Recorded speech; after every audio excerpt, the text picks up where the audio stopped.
I feel like an ape looking at the monument on 2001. Oh, it's too hot in my room. I've got a live logo up here in my right-hand corner. Sweet. Next to that, do you have Hangout Toolbox? Yeah, I just set it up. Well, we don't need to. Well, we're live now, so. Oh, we're live. We can still talk them through it. That's right. Tech support tips at Bobby Judo. Okay. Next to live, there's a circle with an icon of a face. If you click on that, the lower third box will pop out. Oh, cool. Right, and then it says your name that you might want to change. Well, no, I think that works. I don't know. I've always wanted to go with like Frederick or something. So if I was ever going to go on a witness protection program, I think I'd read Victor Maktovix. He has an awesome name. Victor, how can I get it? Well, I guess I just realized he's got the same as you, but it's with a K. You know, like K is so much more badass than with a C. No offense, Victor. A live logo up here in my right-hand corner. By the way. Oh, somebody opened up. Next to that, do you have Hangout Toolbox? Who's that? That's not me. Victor. Victor. Bobby's got headphones and I've got headphones. Does somebody have another computer open somewhere? Mine's muted. Oh, I'm sorry. You're right. I do have it. Victor, turn your speakers off. Victor, turn your speakers off. It was me. Okay. The good thing about these videos is I can always like trim the first 15 minutes off every time when it goes live. But people are watching this like right now, right? Yeah, this is entertainment. See, this is what you can't get anywhere else. You can't get this kind of all the great stuff that ends up on the YouTube cutting room floor. You wouldn't be able to see otherwise. We just video the floor. We don't even look up. You know, we just. The DVD is going to be amazing. Yeah. Oh man, I don't know. I was just killing time. Someone sent me like a video on Twitter just before this, and I wasted like 10 minutes, like where I should have been sitting up just watching like 2-second Vine clips. Yeah. Like on one of those 10-minute compilations. I was watching Project Runway with my wife. Oh. She's gotten into Project Runway. She's got into Project Runway. I couldn't remember the name, and I think I called it Fashion Runway. Yeah. Which is like, it sounds like something that like my mom would say. Like, that's how you turn 40, is you start to like not know the names of pop culture things, but you call them things that sound similar. So by the way, and I should clarify this for the people here who are not familiar with you. I think most people are familiar with Bobby Judo, but Bobby Judo is basically this guy who's been on YouTube forever like us, and he and his wife are very, very good looking. And so hence he's a you know, TV celebrity in Saga, and his wife is on Project Runway. That's kind of awesome. No, what?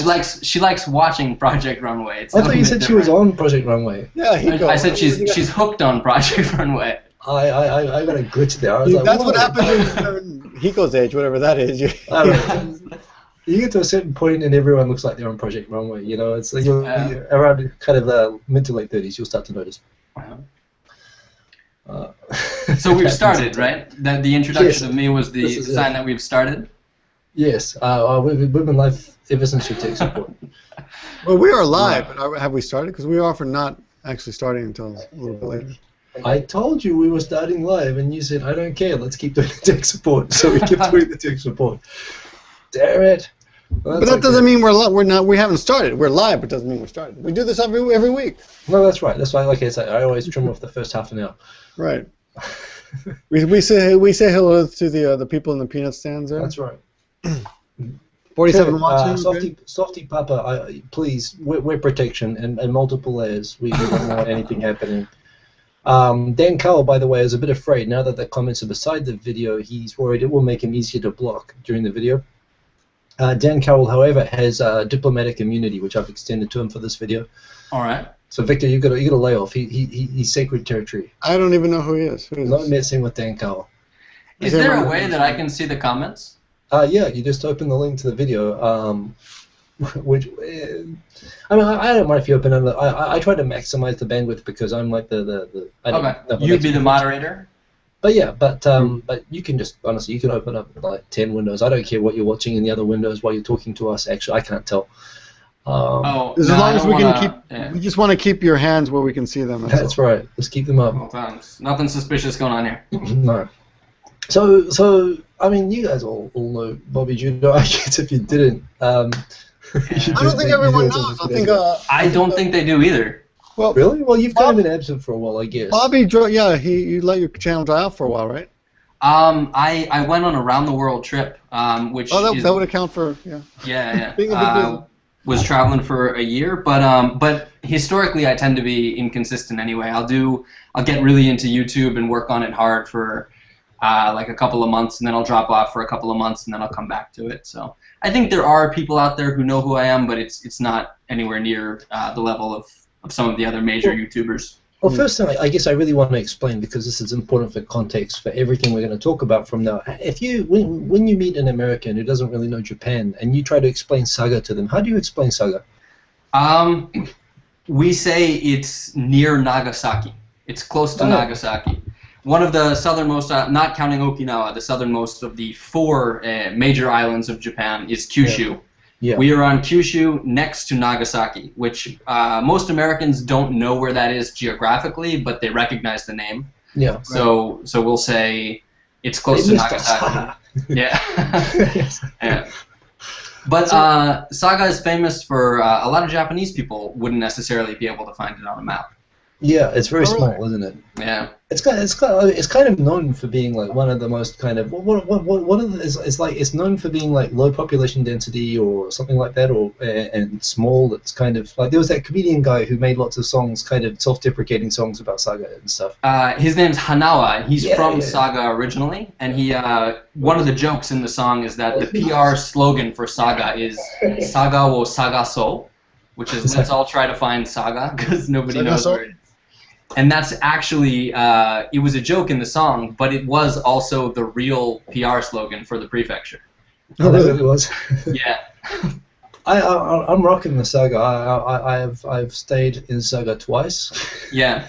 But yes, it is kind of, man, I can't understand what anybody says there. I can understand in Fukuoka, and I can understand in Nagasaki, but I can't understand in Saga. I live in Fukuoka now. I lived in Saga for 5.5 years. Oh, that's right. Since we got back from the trip, we're living in Fukuoka. But big smart. It's like the big city for you now, right? Yeah, it's a huge change. We still live on kind of like the outskirts, so it's not in a really densely populated city center or anything like that. But there's a lot more foreigners, there's a lot more international food, there's a lot more stuff to do. What's the population in Fukuoka? I don't know. That's about 1 million. Like 1 million? Is it 1 million people? No? It's respectable. I've counted at least 30,000. There you go. Personally counted 30,000. Personally counted at least 30,000. I just want to add to this. He's also a bit like Rain Man. He can actually, you can just throw like beans on the floor and he'll tell you instantly. It's like. Except it's not necessarily accurate. I'll be on the train and I'll be like, there are 30,000 people on this train, more or less. Okay, 30,000. Yeah, that's a workable number. It's plausible. Yeah. I like the plausibility of that number.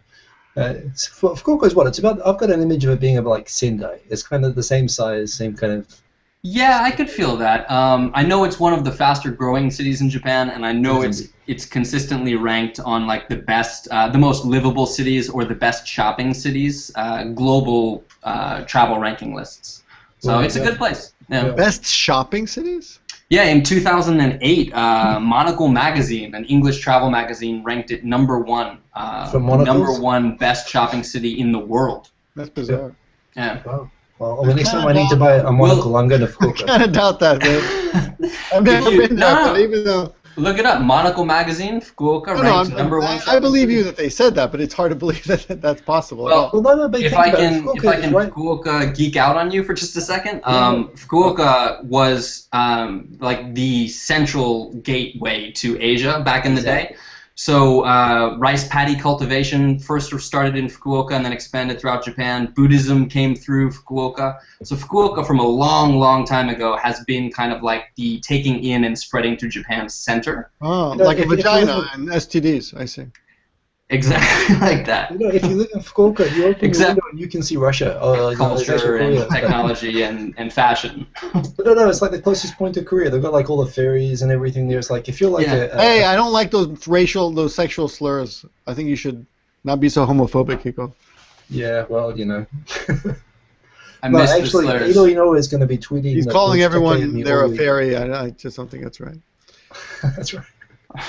But what are you talking about, fairies? Oh, those fairies, okay. Fairies, yes. The fairies that go to I think I might have been to Fukuoka. Well, the ferries are very popular with homosexuals. Korea. It's a little known fact that That's how homosexuals got into this country in the that's first right. place. Through Fukuoka, like everything else.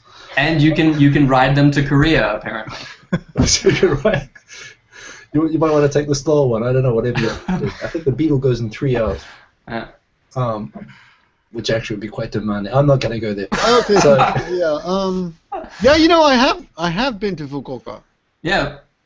I took a ferry from I took a I told you. to I told you. Busan years and years. It must have been 23 years ago almost. Yeah. Then Bodycon. I went to say Bodycon was in, and I slipped out. Mazakon was in. Mazakon is always in. This is Japan, but you know, Bodycon. 23 years ago, Bodycon. I went to Fukuoka, and Bodycon was raging, and I have good memories of Fukuoka. What's bodycon? Bodycon is the end of the bubble. It was like a fashion style of basically long black boots, mini skirt, you know, with long straight hair. That's going to be next week's theme. Yeah, for 2.5 Oyajis, we're all going to wear bodycon. We got to bring that back. Tight clothes. Yeah. It'll be what's the opposite of camel toe? There's a word for that. Men's camel. No, there's a word for it. There's a word for. I forget what it is. Write in the comments. There's a word for camel toe for men.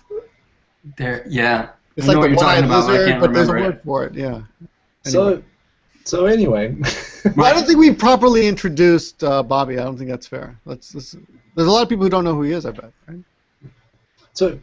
Summary. So, yeah. Summary. So, but you've been like your profile. You came to Japan about 5 or 6 years ago? 8 years ago. I came in 2006. Yeah. Well researched. There you go. Well, no, it's kind of a vibe thing. Because I remember you've been here about 2 or 3 years when you started YouTube, and I have trouble remembering how long I've been on YouTube. You've been here 10 years, right? Me? Yeah. Oh, yeah, 15 years. Good research, Victor. See how it feels? See how it feels? So you started making, I mean, around the same time I did, actually. I think you started making sort of vlogs and whatever, and this was just after, were you in Saga from the very beginning? Yeah, I came over with the Jet, and I was an ALT in Saga for 2 years. Okay. So, actually, I don't know, this is probably not public. So can I talk about Claytonian or not? Yeah. I mean, you knew Claytonian was like, was he the guy who introduced you to YouTube or whatever? I know that you kind of like, you knew him in Kyushu. Yeah, we were both Jets in Saga.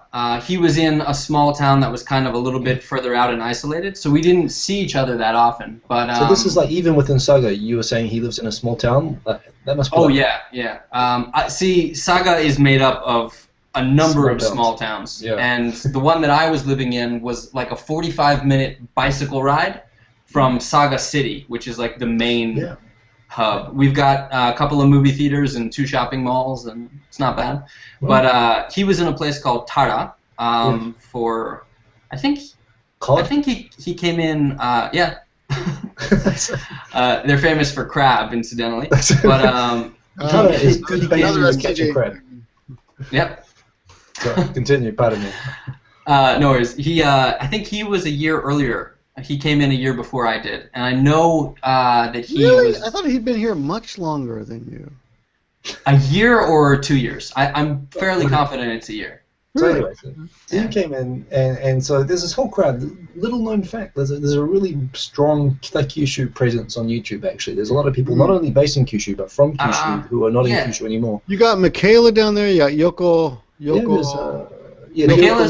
and Yoko are still here. Random Yoko, Yoko's down there. That guy, Find Me Kuruma is down there. That guy, the big guy, the muscular guy. Tony. Samurai. Tino. Samurai, Mexican Samurai. Mexican Samurai. I don't know that one. Claytonian, Hiroko Nakamura's from there. Like, she's back here now, actually. Really? Yeah. Oh, she's back in Fukuoka? I didn't know that. She's living in Fukuoka now. Random Yoko, my favorite right-wing channel. Yeah. Whenever I want right-wing music. Yeah. Awesome. No, she's awesome. Someone told me that was broadcast on Korean television. Yeah, I'm not surprised. I heard about that. That's kind of confusing, isn't it? You're kind of looking at it thinking, what the hell? And they didn't even ask her for permission. Oh my God. Wow. She was so outraged. We won't go there. But in any case, strong Kyushu presence on it. But so you came to Japan. I guess you're expecting Tokyo. The kind of big lights, neon, everything, and you landed in Saga. And sure enough, after getting a YouTube video and doing as all YouTubers did in the late 2000s, making kind of lonely videos, I remember you first kind of came on my radar with the, well, it's the thing. This is a phenomenon in countryside Japan, which it doesn't really happen in Tokyo. It doesn't really even happen maybe in the bigger cities, even like Fukuoka or Nagoya or Osaka anymore. But it certainly happens still in the countryside of Japan, and it used to happen everywhere. The Inaka Gaijin celebrity phenomenon. You come to a town and that's when you first heard about Bobby?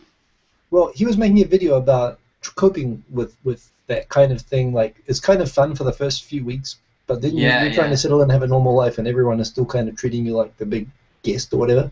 Yeah. Which is it's not unpleasant. It's actually quite nice, but it's like it goes in waves. There are times that you enjoy it, and there are times that you rail against it. But actually, one of the most influential pieces of advice that I'd ever heard about Japan was from you, Hiko. When we met, I think in Tokyo, you told me that like the longer you're here, you kind of go through stages. And that stage where you're railing against it is probably about like your second or third year. Once you've gotten used to it, once you've gotten past the fun of the new country, the new environment. You got that from me. Well, you guys are both. Yeah. That's actually from a Japan zine comic. They go through that. They do this animation or a comic where they go through all the stages. And the first year, you're just happy to meet anyone who speaks English. In the second year, you're angry because people won't speak Japanese to you, and you studied so hard. Yeah. And you're just pissed off. That lasts about 3 to 4 years, Well, I but think then you start to mellow out a little bit. It's subjective. I mean, I've seen other people cover it, and Japan Zine did it. I've seen the first time I ever heard phases being brought up was in the context of the 5 stages of grief applied to Japan. Oh, really? I realized, oh my God, that's really kind of spot on. I mean, it's kind of the same kind of process. And you can really analyze it. And it really is. I mean, as you can now vouch as well. I mean, I've been through it. Now you've been through it. You go through. It's funny. No matter how unique you try to prove you are, no matter what circumstance you're in, you do go through these phases, and they are timed, and it is just. I think it's biology is part of it. So you went through that. It's interesting. I'm glad it was of some help. Absolutely, and I think what I would add to the whole phases thing is that, in my experience personally, I think especially for foreign men, when you come to Japan, everything is new, everything is exciting. Especially in the countryside, you get a lot of positive attention because you stand out. Yeah. Probably the first phase is excitement, and then you start. You have like a choshi notteru phase, where like you get full of yourself and you really enjoy the attention. Oh yeah. And then after guys that, come into your town, it's like, get out of my town. Pissing on the corner. This is my pissing area. Yeah. The gaijin smash corner, the phase you could call it. But you get to, I think, a point where you get used to life, and then you start to resent or find fault with the things that once were exciting. Yeah. And you get angry about that. And I've found that there are people who get stuck in each of those stages. Yes. Like I've met people who've been here like 10 years and they're still in the choshi notteru stage. Or people who've been here 15 years and they're still in the bitter and angry stage. Right. The bitter and angry last a long time for a lot of people. Yeah. And they all go to Japan today. For some reason, they all end up in that. That's where they're in the Japan Today comment section. Yeah. Well, we haven't mentioned that, but what helped me most was what you guys both have told after the angry stage. Once you've been here beyond the angry stage, where do you get to? So I feel like it's a quiz. You just kind of just chill out. There's anger, there's resignation, there's compromise, and then there's just kind of. It kind of just levels out over time, but it is. Yeah. I think you're forgiving. I mean, you're like, okay, you understand why people speak to you in English, even though you're speaking to them in Japanese. I think it's what it's anger, it's compromise, then it's depression, and then it's acceptance, or something like that. Acceptance. Yeah. And then death. But so yeah, I remember it was actually I think the video response I did to you on that, which I did totally on the fly, walking around beside a highway, holding a camera. I actually really enjoyed doing that video response to you. I thought it was a really good topic, and I enjoyed this whole thing about and the whole thing about my thoughts on adjusting to Japan, because it's something I enjoyed being prompted to do that actually. So that to date has been, I think, the video that's gotten the most video responses, and people will still occasionally comment and say, I went around and I watched all the video responses, or I tried to find all of them. Yeah. It's a shame they took that away. Video responses. Yeah. Well, I don't know. See, YouTube, Google, they acquire these social networks and they want to build their own social network. They never realize it's like that. It's like the corny love movie, love story movie, where the real social network was there all along and they never noticed it. But instead, that's pretty apt. Yeah. But the problem is, by the time they realized, they'd chopped its arms and legs off, and it kind of ruined it as a social network, unfortunately. But we still love you, Google, because you let us play around with all the stuff. Well, we're kind of married, and when you can't really break up with Google. Right? In like the Philippines, it takes like 10 years to get a divorce. But you can cheat on her. Yeah. So about our teaching, what happened next? Yeah.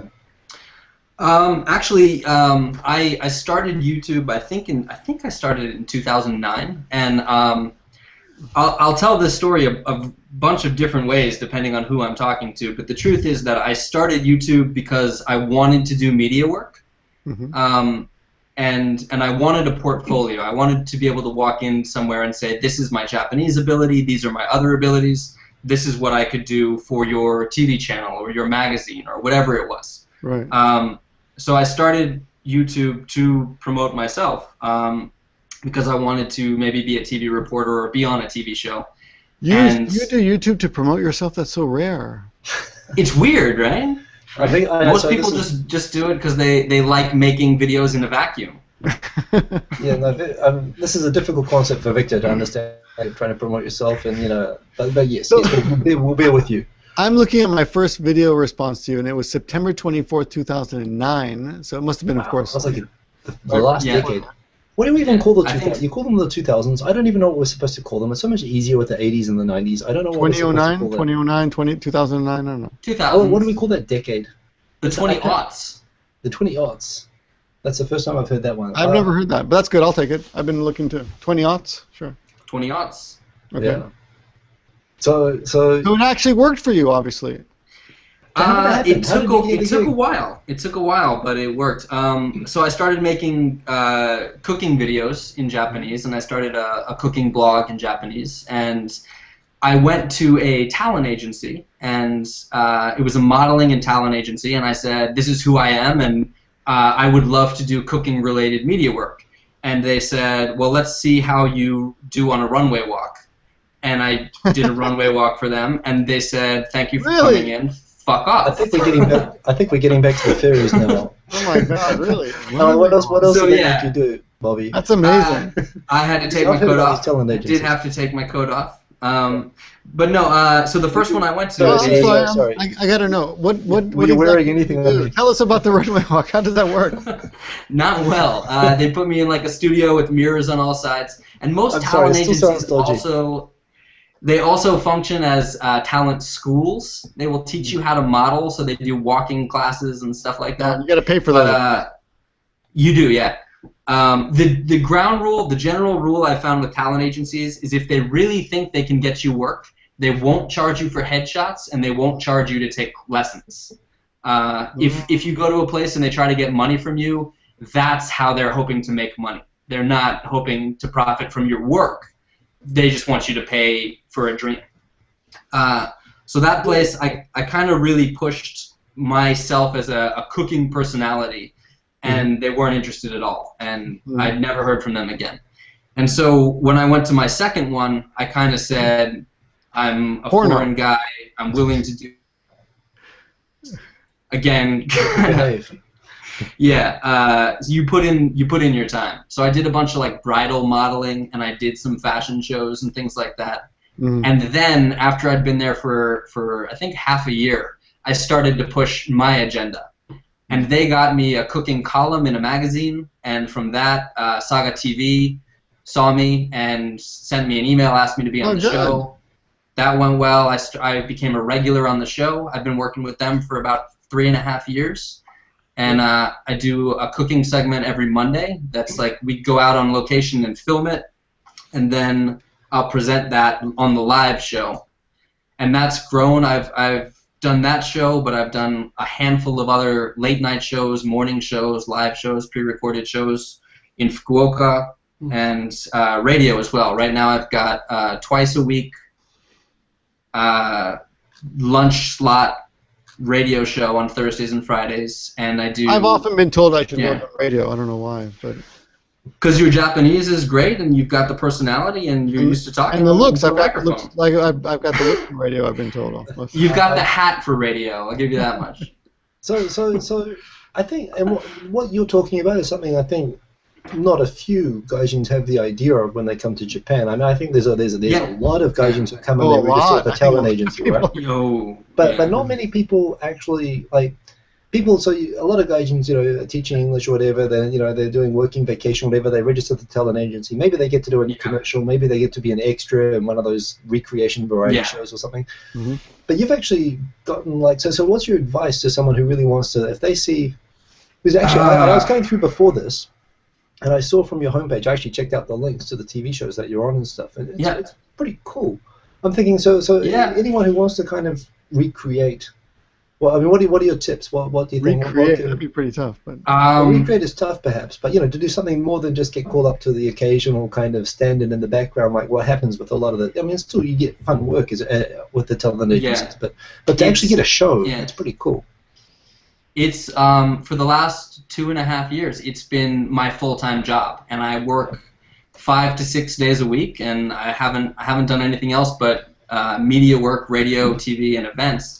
And I think my advice, I guess, would be number one, when they hire you, they didn't hire you because they want you to be good at the job. They hired you because they wanted a foreigner.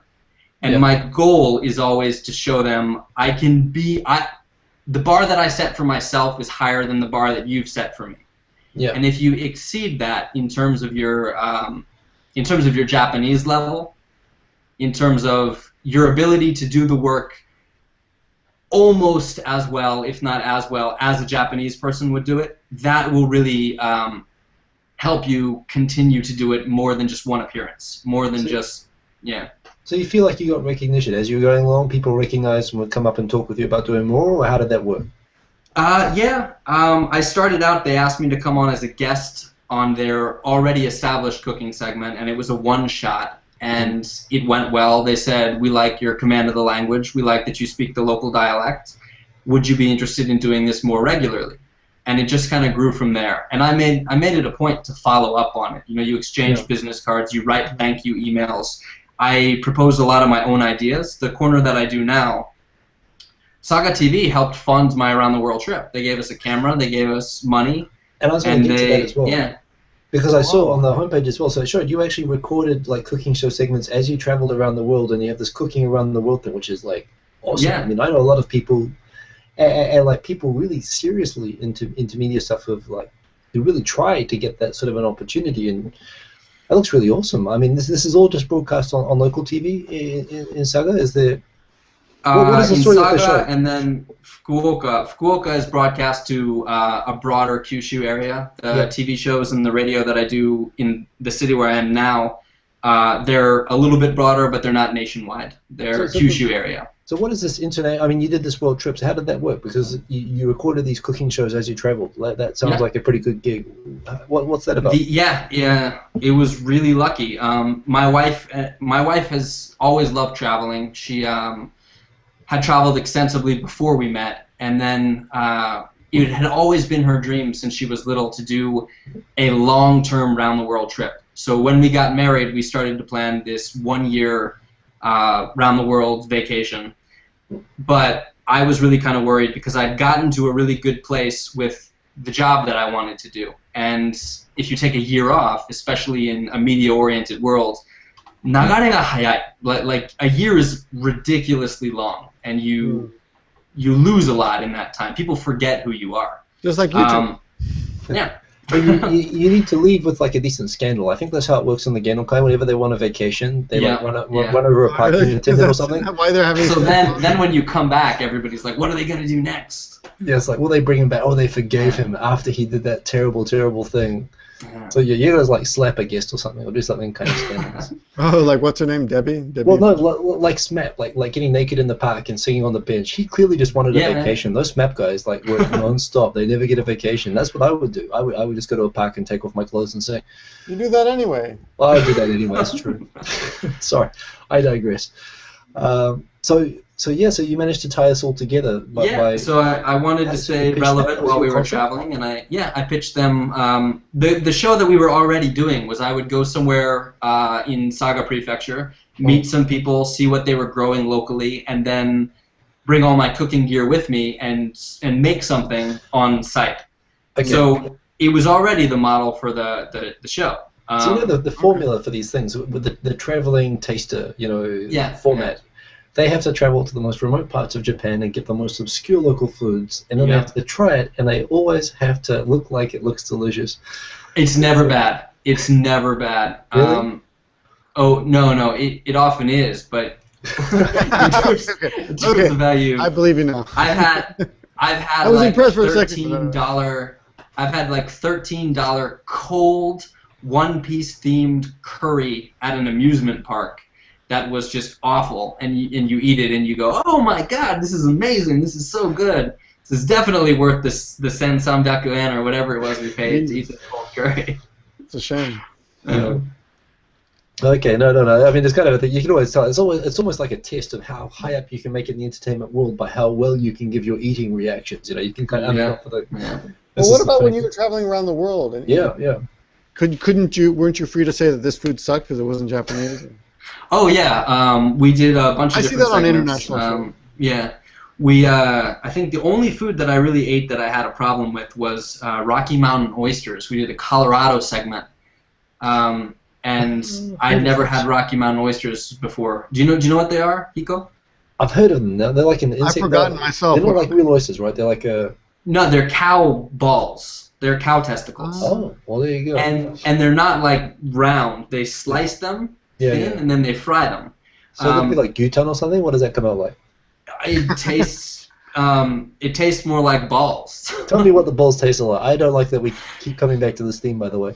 Yeah, they're fried, but they're not pleasant. And I think I'd expected something different. And I think the comment balls, you at least want them to be pleasant. Right. What do balls taste like? I don't know. It was my first time trying balls, and first time trying balls. I felt like you could tell. You know when you have like low quality hormone, and you can tell that it's low quality because it still kind of tastes chewy and it's not quite sanitary tasting. It does. It tastes like what you would expect ass to taste like. Because it's like ass. Because it is part of almost. Let's be honest. We all know. So yes. Yeah. The balls tasted like what I expected balls to taste like. I'm not even gonna ask. And the comment that I actually made on camera, which my friend was the cameraman at the time, and he started cracking up and like shaking the camera. But the comment was, the meat isn't really juicy, but I'm kind of glad it's not juicy. I think it's for the best that it's not juicy. Probably, I can see that. Yeah. So you even took a cameraman with you on your around the world trip with your wife? No, my wife was the cameraman most of the time. Oh, that's okay. Yeah. I'm not going to ask. These balls were where? These are Colorado. Okay. Colorado. Rocky Mountain oysters are a Colorado specialty. Wow. Well, I think. Too bad. This was before marijuana was legal there. I'm just going to say here. No, this was exactly when marijuana became legal there. Well, luckily you could medicate. I was there for that. Yeah. I swear, it's just oregano. So. It's oregano. Oregano, my favorite herb, by the way. It's a good herb. It is a good herb. You say herb. Americans say herb. What's with the? You can enunciate the H. I thought you were Canadian. You're American? Oh, you're American. That's right. No, you're not Canadian. No, I'm from Florida. Yeah. No, Japanese I think has ruined me for pronunciation of certain words. Herb is one of them. In Japanese they say habu, and in American English we say herb. And we say so in Japanese I'll say abu, and then in American English I'll say herb. Which, like, they're wrong in both languages. Yeah, I can. that's rough. You just say it's Saga and just try to play it off. Yeah. Yeah. Well, so where did you go on this trip? Like, where did you? We actually, compared to other people who were traveling, we took it kind of slow. We went to 24 countries, and we kind of broke it up into sections. We stayed mainly in places that were connected by land, because we had a pretty low budget. But we did 3 months in Asia, including India and Nepal. And then we did 3 months in Europe, including Turkey. and then we did like 2 weeks in Morocco, then 3 months in the States, and then 3 months in South America. Nice. Wow, that's awesome. Yeah, it was a lot of fun. And you actually got TV show backing. Yeah, it didn't cover the trip, but they gave us all our video equipment, and they gave us 5 mon a month to do a once-a-month segment, which wasn't bad. Yeah. Okay. We just left that in South America, Japan. that's a lot. Oh, yeah. What we did was we left it in my Japanese bank account, and when we came back to Japan, that was our nest egg for getting a new place and starting over again. Right. Yeah, I was gonna say. You were gone how long? A whole A year. Yeah. And you got back and you're straight back into working. They're like, we haven't forgotten you. We remembered you were that naked guy on that bench singing. Come back. Well, Saga TV remembered me. I did the segment for Saga TV, and then I did a magazine article while we were traveling.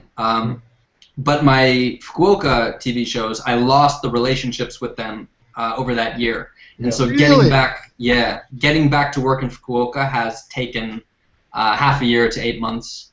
I had to kind of look for avenues to get attention again, and then to capitalize on that. But wait a minute, were you replaced by other foreigners? How does that work? No, they just one of the shows that I was on, they changed their target demographic to an older audience. And so I think like the cooking segment became like a health segment. So you were replaced by the propaganda buster guy. I was explained by like a doctor who recommended like the best diapers for incontinence. Want to call it off?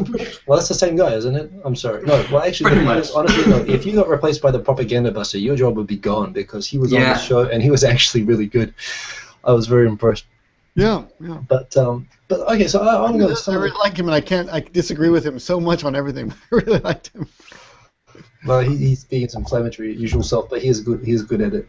There's a good question here from Dean Bennett. I'm just going to throw out some comments, some questions. There's a question for three of us actually asking, do we think we're going to be in Japan for the rest of our lives now? I mean, especially Victor, given that you've been here 20 years. That's good. Are you going to die here? I always say I hope not. I don't know Bobby's situation, but I've got a mortgage now. I've got another 25 years to pay on a house, so you better run right away. But yeah, unless my wife dies and I get the insurance money, I'm going to be here. I'm going to be here. Well, I hear if you just empty out the safe at work and go to Thailand, and a newspaper in Britain will pay for the story. Yeah, so good way. That's good. I'm going to wait till she gets pregnant, and if she's 8 months pregnant, then I'm going to do that. Then do that, yeah. Go to Thailand first. Apparently, it's the safest exit from Japan when you just looted the company. Bobby, you know what we're talking about? I don't know Bobby's situation, but sorry. It's me again. Do you know what we're talking about, Bobby? No, I do. I've been following the. That was like one of the Japan Probe articles recently, right? Japan Probe is back. Was it on Japan? It's back? Yeah. It's back, and they're bad. They're back on straight onto form. I'm impressed. Oh, good. Can I interject real quick? Yeah. The radio show that I do now, there's a Kokusai Koryu corner, and so I have to like talk about international topics for 5-6 minutes, and I'm always like just trolling the internet for good topics to bring up. And trolling the internet, not trolling the internet. Trolling like a fisherman. I did say trolling. Oh, I'm sorry. What I was gonna say is your zine is like the perfect resource for that. Oh, since you've started it up, like my job has been a lot easier. I'm gonna talk about like a lot of the articles that have been in your zine this week. Awesome. Thank you. And the what's his name? Guy who was running from the Yakuza and escaped to Thailand. Darren Gart or Garen Dart. Garen Dart. Of all the places to escape, like I'd go to like Fiji or like the Caribbean. He goes to like Yorkshire. There's something seriously wrong. Where's he from? Isn't that where he's from? I think he's from Yorkshire. Yeah. He wouldn't be the only reason. I don't think he'd go there for any other reason. Yeah. I descended from ancestors who went onto ships with no money and no food for 6 months to get away from Yorkshire. I've never understood why people would actually go back there. Yeah. But yes. So, yeah. What about you, Bobby? Though is the plan to? How are you thinking? How you in Japan? How is this going to work out?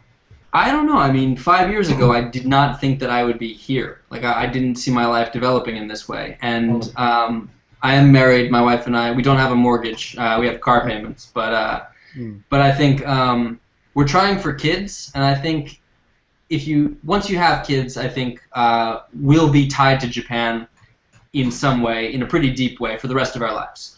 So I think wherever we go in the world, we'll be back here regularly. Yeah. Personally, we both are interested. We saw a lot of great places. We made a lot of great friends while we were traveling. And I think we kind of thought that in traveling we would discover something about ourselves or figure out what we wanted to do. And in traveling, really, we just came across more possibilities. So right now, I think... so you're more confused than before? Yeah, we found more questions than answers, definitely.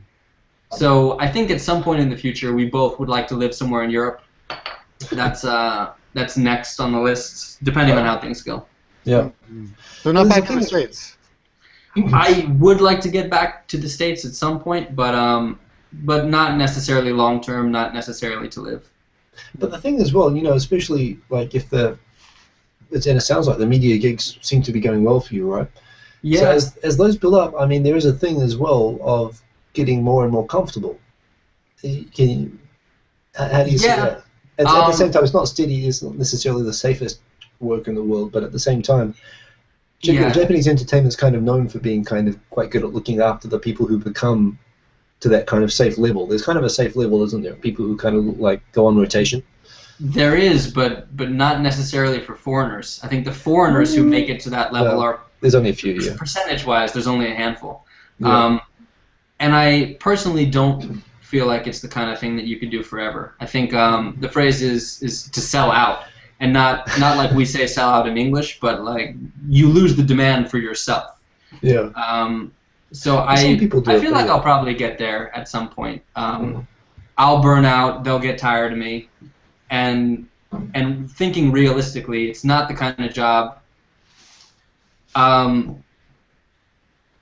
My appeal to Japanese housewives and obasans is My family, we don't age well. My face is already turned into leather. I'm going to be salt and pepper haired in a couple of years. So yeah. Talk about not aging well. Don't start out with me. It's finite, is what it is, and so you have to kind of recognize. Man. Yeah. I don't know. I'm hoping to look like that most interesting guy in the world meme guy. Although I guess without hair. I'm so glad we have all these bald celebrities that have come out in the last 10 years. They're really covering for me. But so in terms of, I had a question and I dropped it, but we were talking about the future in terms of the career, and I think in the media, if you don't continue to expand, at some point you fizzle out. Yeah. And I don't know how far I can take it. It's out of my hands in a way. It depends on. You don't get to determine your own value. The companies determine your value and what they want to use you for, what your possibilities are. So your existence in Japan anyway is pretty much, as you see it at the moment, I mean obviously living with your wife and living where you are, but it's pretty much focused around the media gig and it's pretty much, Japan is linked to what you're doing as far as you're thinking at the moment? I wouldn't say it's exclusively that. I really do enjoy life in Japan. I think Japanese culture in a lot of ways has been amenable to my personality. I get along with people here really well. But there's still so much, there's a lot of places that I haven't been yet that I'd like to go. There are places that I've been that I'd like to know better. Yeah. I'm always kind of looking for like the next or the new or something larger, I guess. Yeah.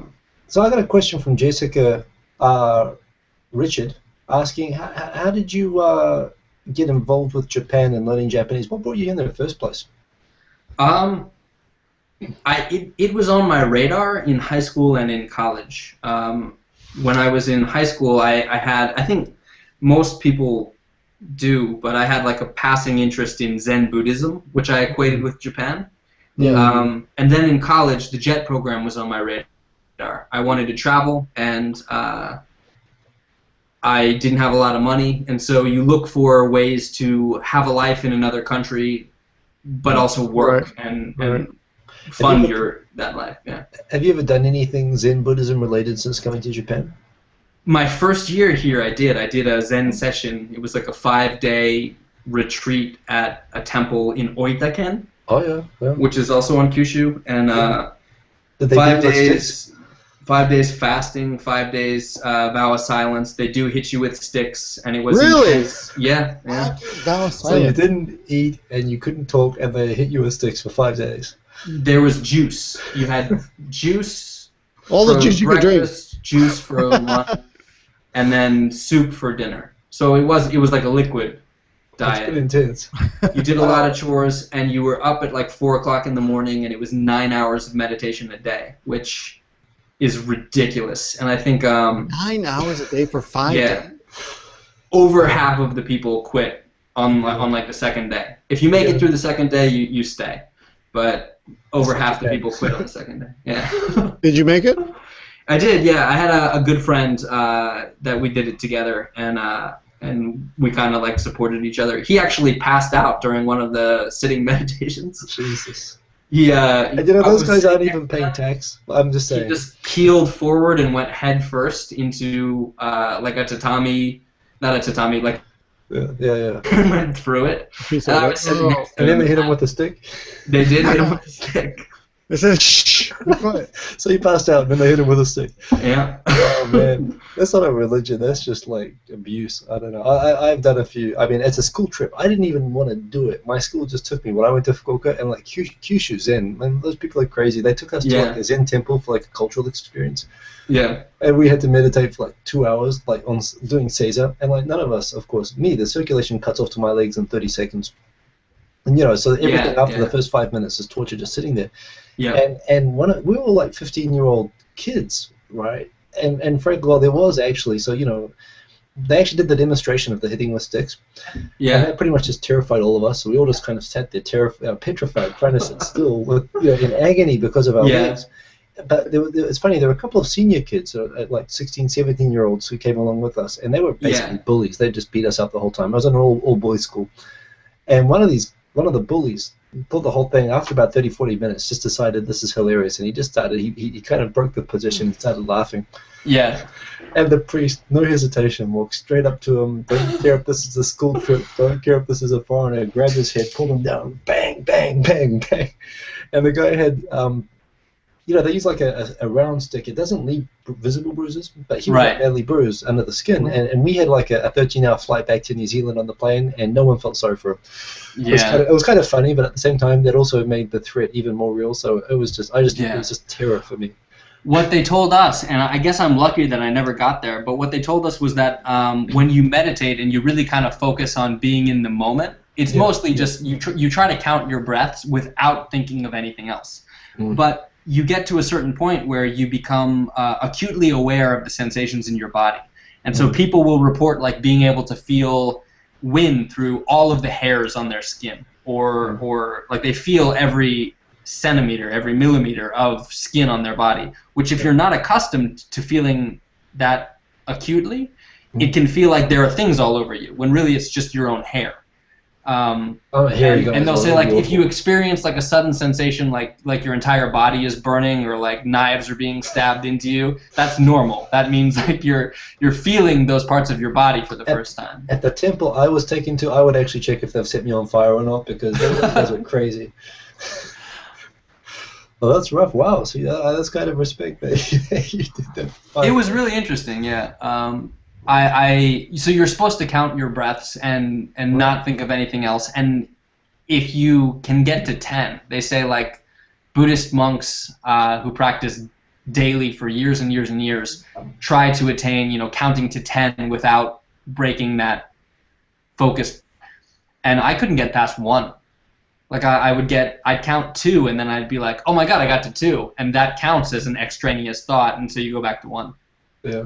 Someone's commenting, they're all amused that I'm resentful that they get to beat you up and they still don't have to pay tax. Yeah, they don't have to pay taxes. Huh? Yeah. But well, that's kind of cool. So I'm just going back, looking through. I'm sorry I ripped on Yorkshire people. I'm actually on Yorkshire stock, so I say it in a self-deprecating way when I rip on But people are defending Yorkshire now. Yes.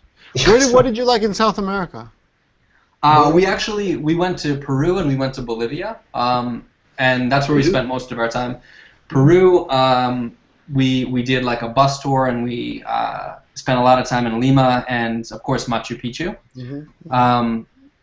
I love the food in Peru. The food's really good. Yeah. Yeah, the food is amazing. The seafood dishes were just mind-blowing. I've heard of that. Yeah, the seafood, like on the whole, like the raw fish there with the citric. Ceviche. Yeah. From there, right?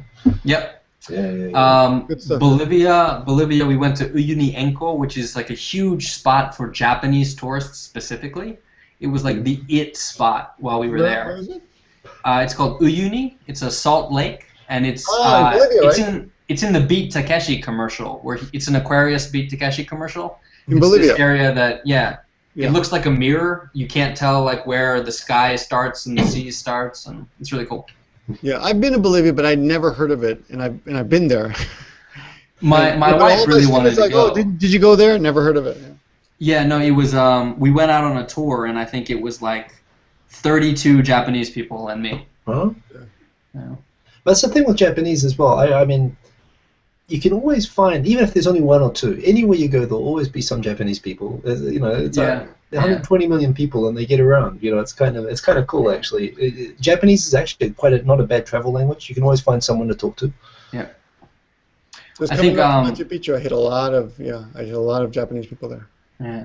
It's the whole world trip thing right now is apparently hayari among college students. So young college students will take a gap year and travel around the world. The what is it? The Ainori inspiration, perhaps. I don't know. The Ainori. There's everyone. Oh, it was a huge scandal when it came out. But every show on TV in Japan is pretty much staged. But everyone believed it for a while about this van that travels all around the world. Oh, with these students looking for love. They would go all around to different places, and like you could choose to pair up and then go home together. Yeah, it was a great concept for a show. Of course, it was a funny show. I like that show. It wouldn't have worked if they hadn't staged it, because the girls would have always run off with local guys probably. But it was a nice show. There's a question from Frederick Koenig asking Bobby, what about the European food? How did you find the European food? Oh, I found it to my liking. And Frederick Koenig, he's watched my videos since I started making videos. He's a really cool dude. We found it very much to my liking. The one country that we didn't really enjoy so much was France. France, really? Which has like this image as like the world's best cuisine, and I think it was like just because the first thing we ate there was this pork yokubari plate. It was like this pork. I can't think of an English word for it. Moriawase. Pork balls. Pork sampler. It was like a pork sampler, but all of the pork dishes were covered in this brown sauce that was cooked with fermented artichoke. And if you've never had fermented artichoke, I'm not sure I have. Yeah. It tastes. Again, we're gonna get back into why do you know what this tastes like, but it tastes like what you would expect human feces to taste like. And that was the first thing we ate there, and it kind of like, again, not an intentional play on words. It tainted our experience for food in France. Yeah, it was rough. Have you ever had a Laotian or like Southeast Asian bamboo soup? Fermented bamboo tastes exactly the same. I didn't know that. No. Like before we traveled. What country? We had it in Laos, but I think it's a Chinese dish. Mm-hmm. And it's fermented bamboo. And before I ate it, I had 100% confidence in my ability to tell whether or not there was shit in my food. And now I've lost that ability because there's food out there that tastes like shit. I'll remember that. Yeah. It's a good professional tip there. I don't know what's in this. So someone's asking what French food is the best, but it's kind of hard to follow when the first. I can understand the first meal you. We know what's the worst. No, we liked a lot of stuff in France. Bread, of course, bread is really good. Cheeses were really good. That's no shit flavored bread, right? Just to be no clear. shit flavored bread. Good. That we came across. The bread was good. We had something called cassoulet. Cassoulet, my pronunciation's horrible, but it was like a white bean stew that had duck and sausage and pork and rabbit in it. I think it's like a very rustic style French family dish. It was really, really good. Actually, I got to admit with French food, like, and coming from a, an English colony or whatever, so I always had this whole idea my whole life that French food is just like snails and frogs and disgusting and gross, and I never, and there's no real opportunity to eat in New Zealand, and even when I came to Japan, there's French restaurants everywhere, but I never went to one, and it wasn't until I started playing rugby. Half of them are fake French. Well, they're different takes on French, but it was when I started playing rugby with the French rugby club that we started going out to team events in French restaurants, and I discovered that French food is actually, well, no, everyone says how great French food is, and I was just like, oh, I'm not going to go there. But now I kind of, I've never actually had the shit that you talked about, but apart from that, everything else, I'm always kind of blown away by it. What surprised us most was that there's a huge Japanese community in Paris, and to the point where there's like a ramen street. There's a street where there's like a bunch of Japanese supermarkets and at least 10 ramen shops on this one street. But I don't know if this is an urban myth or not, but this was on the BBC for a while. Was it the Paris syndrome? Oh no, that's absolutely true. Yeah. What is Paris the Paris syndrome? You don't know about Paris syndrome? Bobby, please. It's a psychological affliction that is unique to Japanese people, where they suspect it's because vacation time is valued at such a premium. You get so little vacation time. And then you build up this idea in your mind of Paris as the most beautiful, most romantic city in the world. Right. You get there. The French people. It's actually really dirty. The people are, as Hiko says, they're not the kindest people in the world, right. And they're so disillusioned that it becomes a psychological infliction. They have paranoid delusions. They think the government's out to get them, and they go into these panic modes that don't get cured until they're repatriated. Well, allegedly, the Japanese embassy in Paris actually has like on standby psychologists ready to deal with people being traumatized from the difference from what the. What is it called? The Paris syndrome? It's like Paris syndrome or something. Yeah. And only Japanese get it. Well, yeah, it's specific. There's a phenomenon to among Japanese tourists in Paris of suffering from Paris syndrome, of suffering from kind of extreme traumatic shock. There's a Wikipedia article on it, which makes it true. Which reminds me, we were supposed to cover a couple local, current events. One more question. Then we'll get into local news. One more question. So Dan Cowell just asked a question. What dish did you cook on your world trip that you're most proud of?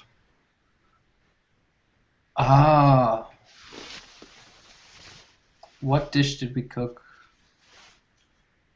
I don't know. Did you ever kill any animals with your bare hands before you ate them? Did you do anything? I think everyone should be required to kill animals with their bare hands before they complain about it. We've done that for the actual show in Japan. We didn't do that on the world trip. I did a smoked eggplant dip in Turkey that was really, really good, and I used that to make like a combination Japanese and Turkish dish. That was like a chicken soborodon. Chicken, minced chicken combined with the smoked eggplant dip. Yeah. Oh, I lost you. You there? Yeah, I'm here. Yeah. That's right. Cut out for a second. But of course, Turkey's famous for that kind of stuff. Turkey was my favorite country. Yeah, I love Turkish food. Oh, really? Okay. Sorry. So Victor, news. No, you said in the email a couple of current events there. The first one is the racist Japanese ANA commercial. Yes. Oh, set my people free. you two are obviously white. What do you think? Were your feelings hurt? Did you think it's well, Victor, in your promotion video that you made for this, you mentioned that my first ever YouTube video was a Mr. James parody. Yeah. And this is very much in the vein of Mr. James. But for me, the big difference is that ANA apologized and pulled it, which McDonald's did not do. No, really? They didn't do that? I don't know if they apologized. Maybe because they're a Western I know company. they didn't pull it. I wonder about that. I don't know. I mean, I think in the time that I've been here, I think social change in Japan tends to happen very slowly. But I don't know if it's because ANA is a company that relies on its foreign travel. Yeah. It's kind of a part of their business, you'd think. Yeah, but to me it was kind of heartening to see that they had acknowledged that they'd offended foreigners and they apologized and pulled it. But were you offended? I thought it was a bad commercial, but I wasn't offended. I mean, the commercial to me didn't make any sense. Yeah, it didn't. It was a bad commercial. It was a bad commercial, but Japan has a pretty good track record for commercials that don't make sense. I think the fact that it was, if you had done it with any other racial group in any other country, it would be offensive. And the fact that they acknowledged that and pulled it was cool. Yeah, well, that's a fair point. And the thing is as well, I mean, I could kind of understand if it was like a local tatami making company or something. But you'd expect a little bit more from from Japan's most successful international airline promoted by Dentsu, of course. So, yeah. Although Dentsu, I'm not sure, but yeah. Well, there have also been like a slew of there have been a lot of commercials recently where there are Japanese actors and actresses speaking English. There's the Kokojuku Eikaiwa commercials. Kat McDowell's in one of those. Oh, is she? Yeah. Cool, cool. I know the one where it's like a wedding where like the foreigner bursts in and is like, you can't steal my bride, and then the Japanese guy in English is like, I refuse to give her up, she's mine, and everyone's tired of this old cliche ending. And then there's the Satomi Ishihara ones for Ion Ikaiwa Kyoshitsu. Yeah, yeah. And for me, I think they're like the speed learning commercials. You can kind of tell that the people in them don't actually have a command of the language. Oh, yeah, I know what you're talking about. The one where she looks off camera to her teacher and says, do that. Yeah. He goes, good job. He goes, yes.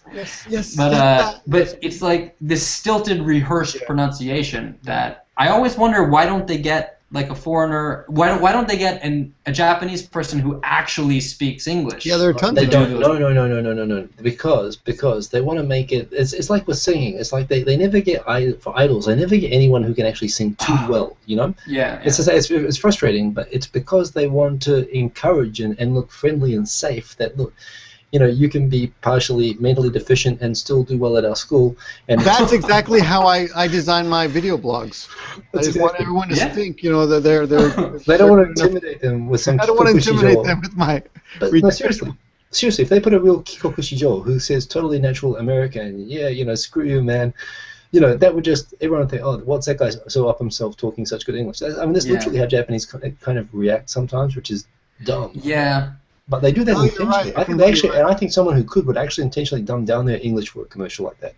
Yeah, I don't know. I don't have a problem with pronunciation. I don't have a problem with like if you have an accent that doesn't sound fluent or native. And I'd never criticize or make fun of anyone who is trying to learn a language at any level. But like to hire someone who doesn't speak the language to just rehearse and then spout out. Ito Takeshi?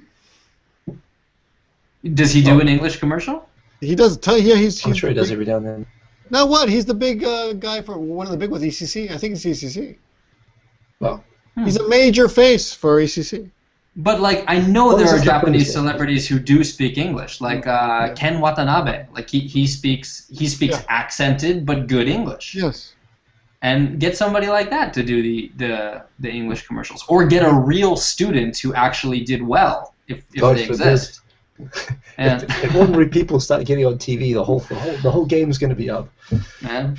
But yes. So okay. So what other news stories we got? The one, of course, the dolphin, Caroline Kennedy, and her tweet criticizing the killing of what is it called? Drive hunt. Dolphin. Drive hunting. Well, it's not necessarily even killing as well. It's just they herd them, and some of them they capture and they send to aquariums, and some of them they kill and eat. Yes.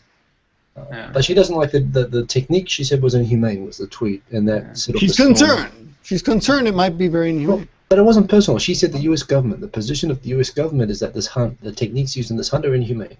So I looked that up. I couldn't find anything about that, except that the U.S. outlaws the buying of the purchase of wild dolphins is illegal. That's all I know. But I don't know that's necessarily against killing and eating them. From what I understand, like I'm not a judge. But the U.S. government has a position on dolphins. Don't we have better things to do? Better things than dolphins? Dolphins are pretty cool. Well, there are unicorns out there too. What about the unicorns? So what do you think about that? What do you think about that? From what I understand, the criticisms that, again, it's like right-wing nationalist Japanese groups that are levying these criticisms, but from what I understand, they're two-pronged. One is that you can't criticize us for eating dolphin because you eat cows and lamb. And then the other one is that Twitter is not an adequate venue for discussing such a complicated. I saw that comment. That was a good article, actually. It's but it's who wrote it, but it's kind of, I don't know. The whole you also eat meat, so we should be allowed to eat dolphins.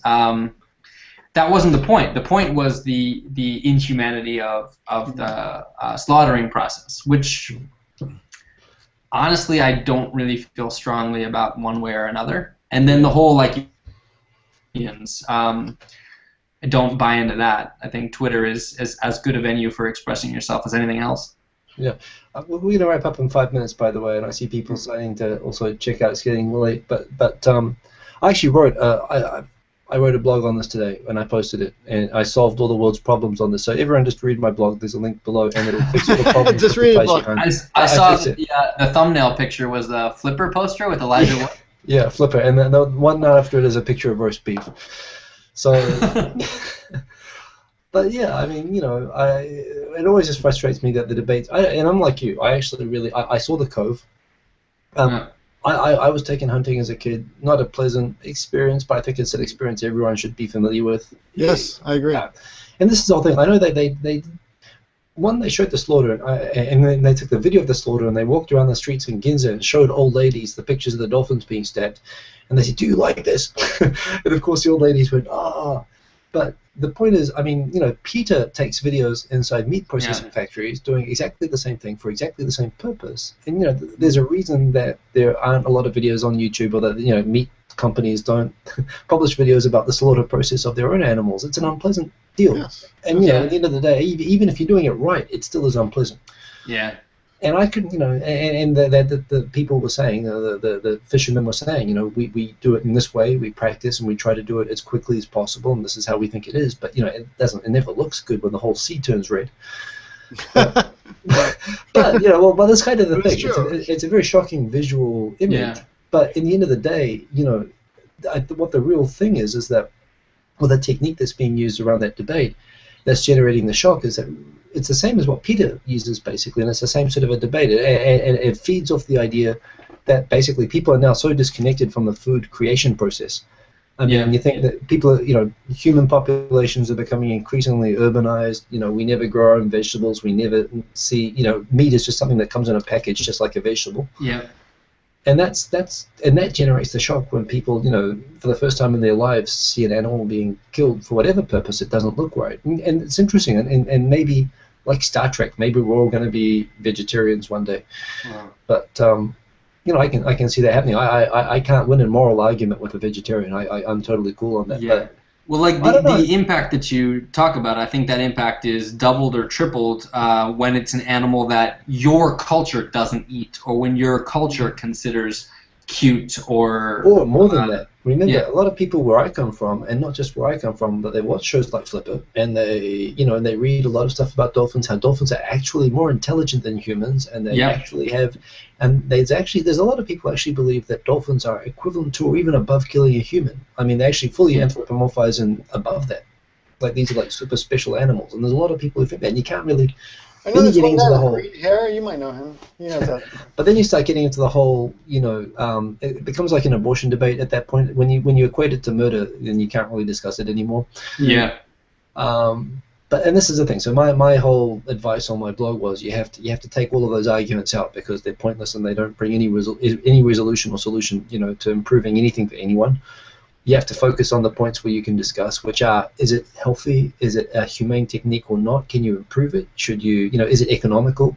Yeah. And this is the thing: nobody eats it. Nobody. It's only like one town. Yes. Nobody. I've never seen it anywhere in Japan. Yeah. Yeah. Whale, yes, very rarely, but yes. Whale, maybe it's a Kyushu thing. I come across whale a lot. Actually, one of my first nomikais that I ever went to here, someone came running up to me and was like, "Eat this, try this," and it was some fried thing. Cool. Whale balls. I would take whale over the cobbles, actually. Yeah. I guess they were intending to be like controversial, because they thought I'd be offended at it. But I tried it, and I said, "It's not bad. What is it?" And they said, "It's whale." And I said, my reaction was, "Well, which part of the whale was it?" And they didn't know. And so they asked the waitress. and she didn't know. Yeah, of course not. Yeah, she's a waitress. And she went and got the chef, and the chef came back, and like through a relay process, the answer was it's not skin. Like the answer was like it's not skin. Yeah. And that was as far as we got.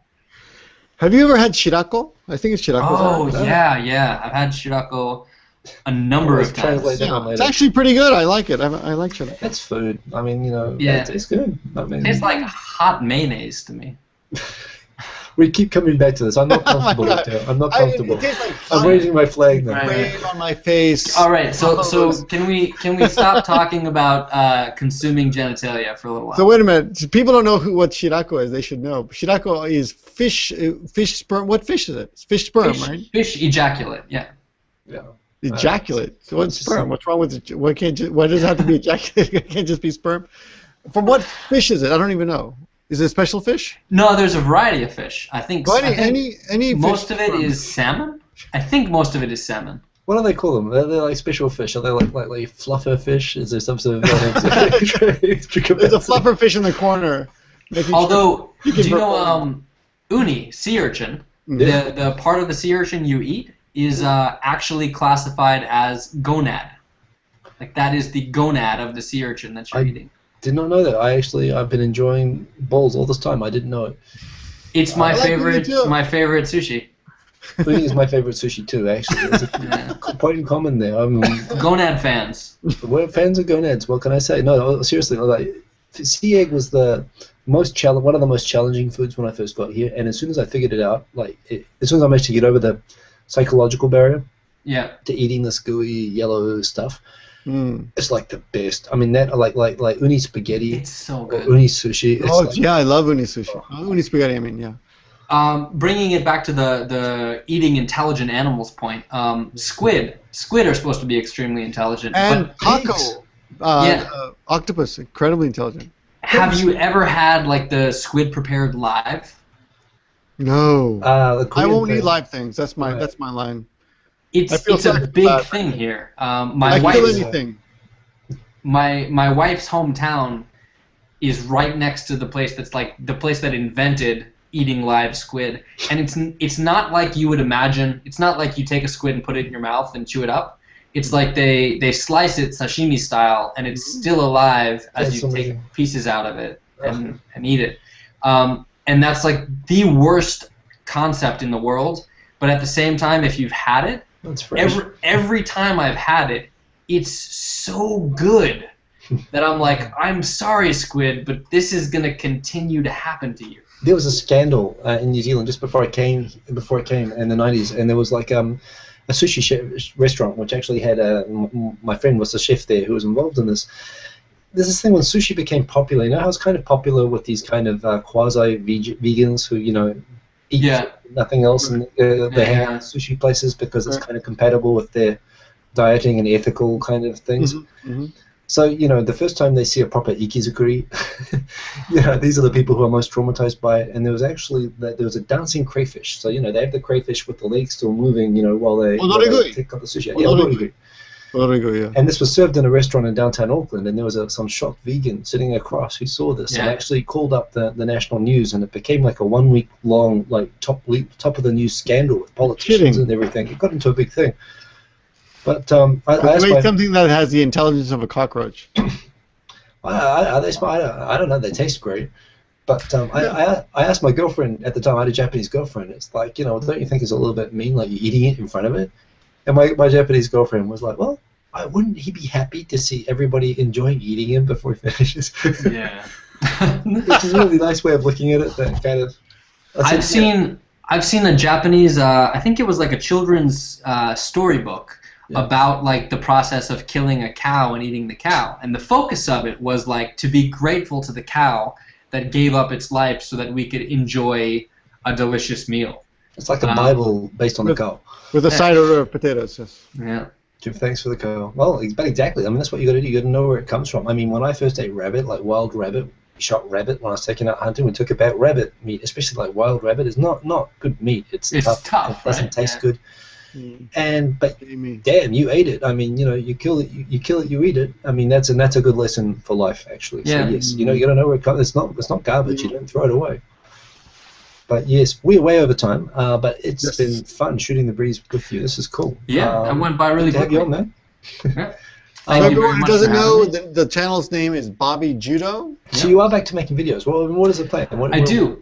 I do a couple of videos. I do a series called One Beer with Bobby. I like to drink, and I take questions from Japanese people that are kind of things that they'd be reticent to ask otherwise. Like about balls. Yeah, we've covered a lot of topics. We've covered how much do Westerners actually know the difference between Koreans, Chinese, and Japanese people. We've covered if a foreigner has blonde hair, what color is their downstairs area? Like we do a bunch of different stuff like that. Do the drapes match? What is it? Do the curtains match? Do the carpet match the curtains? Or, I got that question a lot. One day it just stopped, and I don't know why. Why did they just stop asking? But yeah, I do mostly cultural exchange themed videos. My channel used to be about cooking, and it's kind of moved on to cultural exchange. Yeah. No, awesome. So it's been cool chatting. You're of course welcome back anytime. It's been. Oh yeah, please. I'm sure we can just talk forever about shit. It is good to chat with you actually, because of course being in Kyushu we don't get to chat all the time. So yeah. Yeah. I'm gonna wrap it up soon. Anything else from you, Victor? No, but definitely check out his channel, and especially if you're interested in Japanese English, kind of what it is educational. He speaks in Japanese on the one video I saw last week, which you just put out. Yeah. And with English subtitles, and the English subtitles are pretty gaijin friendly, as in very natural. And the Japanese is actually, I would say, one thing about your Japanese that I was impressed with was that it is very polite. And not in a bad way, I mean in a good way, in that everyone should learn to speak this way. I don't think I could pull it off at all. Hiko probably could because of his business everyday experience, but I think most foreigners never learn that kind of proper way to speak. The way you speak was very impressive. Yeah. You speak very proper Japanese. I worked in the service industry here for about 3 years. So when you speak to customers, you really kind of have to polish your teinego and your keigo. You have to learn your tsukaiwake, and it's still one of the hardest points for me, but I do okay with it. Excellent. That's an excellent way to learn Japanese. I mean, even just working in a souvenir shop, I learned that sort of stuff as well. But so many Japanese don't know basic like aisatsu for working. Yeah, it's kind of shocking actually when you realize they don't know to say when to say shitsure shimasu and stuff like that. So that's really true. It's a good tip. Yeah, and I would recommend that. I mean, if you've got a lot of guys a lot of people, not guys, but a lot of foreigners want to learn Japanese, and they want to learn how cool Japanese and hip Japanese, but it's more impressive. Tokyo Sam's out there. Tokyo Sam does a great job with that. I've seen him really just charm people with his Japanese. Yeah. Honestly, it's impressive. It's impressive. Yeah. People that I've known a long time meet him for the first time and they're like, wow, they like him right away. It off. But it's a completely different.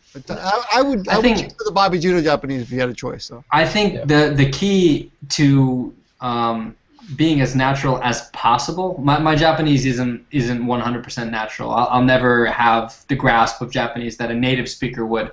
But I think tsukaiwake, knowing when to use what, is a big deal. And a lot of people they don't change up the way they refer to others or themselves. Yes. People will watch anime and they'll latch on to ore as like a masculine pronoun. Yes. And that's all they use. And you've got to know, like, there are some situations where you don't want to call yourself ore because it's not appropriate.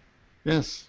So I know lots of guys who in business situations will say watashi wa instead of, and there's no problem with that. Yeah. But a lot of people think it's gay or something. They got this idea, saying watashi wa is gay. You can't do that. It's effeminate. There's a lot that goes into it. I overuse ore. I'm careful at work to kind of say jibun, which again just sounds like a high school student. But yeah, but you're right. But it is really, really, really important. And actually, a really hard one, and we could do a whole show on this, is just what you call your wife to other people. Oh, yeah. That's there's like 10 or 12 different ways of calling your wife, and all of them are kind of wrong. I go with what my wife wants to be called. That's my rule of thumb. She goes with okusan. Oh, she's okay with okusan because okusan. She prefers okusan. I say tsuma. I think. Hold on. I say tsuma sometimes when she's not there. Yeah. But Okusan, she doesn't like Yome-san. She thinks like Yome-san is uekara. Really? I think it's yeah. I think Yome-san it's much better than Okusan. I mean, I think Yome-san has like a younger connotation, but she actually is. She's 3 years older than me, so she thinks it's uekara. Well, that's kind of funny. I mean, Yome is your bride, right? So it's actually, I think it's perfectly normal to use for the first couple of years anyway. Yes. No. So Hiko, what do you call your wife? Important. Except what? Just yes, honey. Yes, dear. Sorry. What do you call your wife? Well, I mean, I call. Yes, sir. Yes, sir. No, pretty much. I mean, like to other people now, I guess I say I'll switch more to saying tsuma. I used Yome for a few years, and I've switched more to tsuma.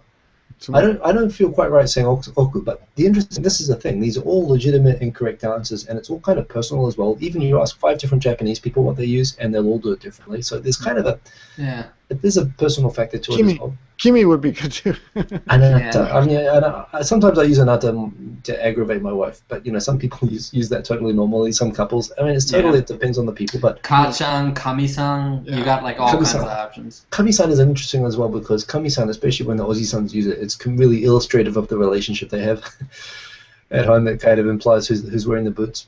Yeah. There's also Papa and Mama once you have kids. A lot of my students like Papa and Mama too. I like Papa. I love being called Papa, but my wife is like, grow up and speak like a grown-up. I'm like, oh, it's cute, but yes, it is difficult. I mean, everyone's got there are tastes that come into it, but even with all the variety, it can still be wrong. it's tough. Right. Anyway, I'm gonna wrap it up because this is gonna be 1.5 hours. We can keep going forever, so we should do another show. Thanks for coming on, Bobby Judo. Thank you very much for having me. And remember, next week we'll be on my channel, Softy Papa. Papa, awesome. He's leaving Japan. He's been here quite a while. I think about as long as you have, but he's leaving Japan now. He's got a great job in the States, so we're going to talk to him about leaving Japan and adapting. Awesome stuff on YouTube. Yeah. He's got thousands of videos. He's probably the most prolific vlogger ever, and maybe in any country. I think he's got like 4,000 or 5,000 videos out there. Wow. Yeah. No, I can't wait to get him on. He's a really good guy. Bobby, last word. Anything? Thanks for having me on. It went by really quickly. Let me know if you've got another open week. All right. Cool. Thanks a lot. Sweet. Okay. Good night, guys. Peace out. Night. How do I end the stream? Stop broadcast. This is just simple. Actually, the live broadcast, I have to go into the live tool, and then whenever I click on it, it says.